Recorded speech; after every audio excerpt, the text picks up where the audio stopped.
Usia kita bukan makin muda.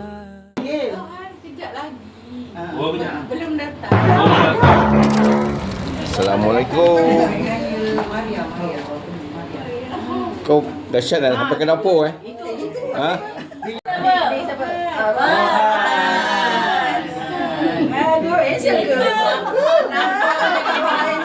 Aduh. Nak pensan dah aku.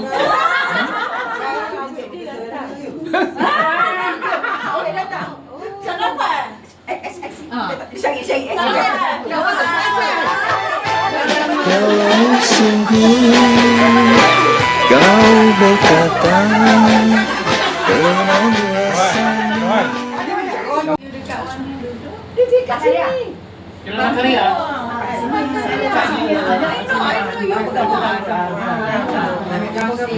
Gambar Rohan sampai sini. Form 6 je sudah banyak. Jadi kerja lah. Suami mau dapat baju. Macam mana orang boleh tahu kan saya kita okey? Senyum ke malu ini. Tak boleh macam tu.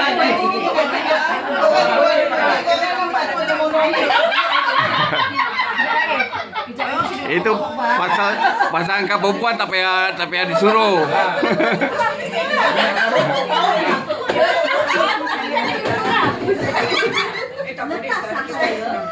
Kata penutup. Assalamualaikum warahmatullahi wabarakatuh dan salam sejahtera.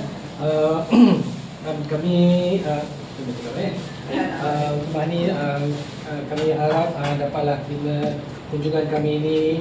Kami datang kami dapat bertanya khabar dan semoga kita sama-sama doalah untuk kesihatan dan keselamatan semua lah. Jadi ini sebagai satu tanda yang baik daripada persahabatan kita daripada sekolah menengah dulu sekolah rendah dan menengah. Okey.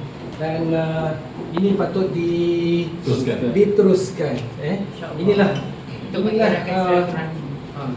eratkan silaturahim, teruskan silaturahim, dan inilah faedah atau faedah daripada persahabatan kita selama ini. Dia tak berakhir di sekolah, dia terus insya-Allah sampai ke akhir hayat. Dan paling penting sekali yang sejalankan kita sama mendoakan untuk sesama. Itu yang penting. Tak kira sama ada kita berdekatan ataupun berjauhan. Ada yang di MUA, ada yang di JB, ada yang dinilai. Okey. Jadi kita doakan.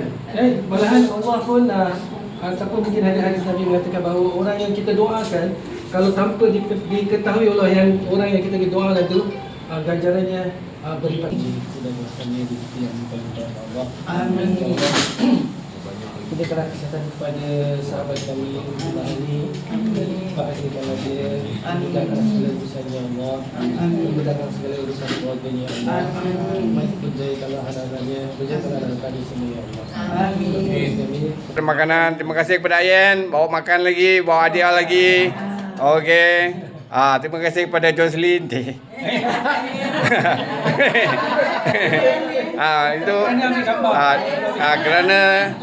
kerana menggembirakan hati atuk-atuk di sini. Itu yang penting. Tuan nak cakap? Waalaikumsalam warahmatullahi wabarakatuh. Apa lagi dia boleh kita nak kamu tadi berani mana?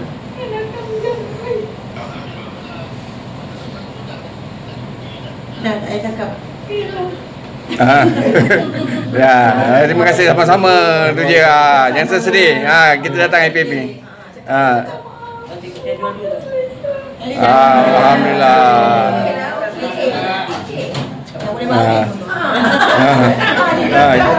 Nampak?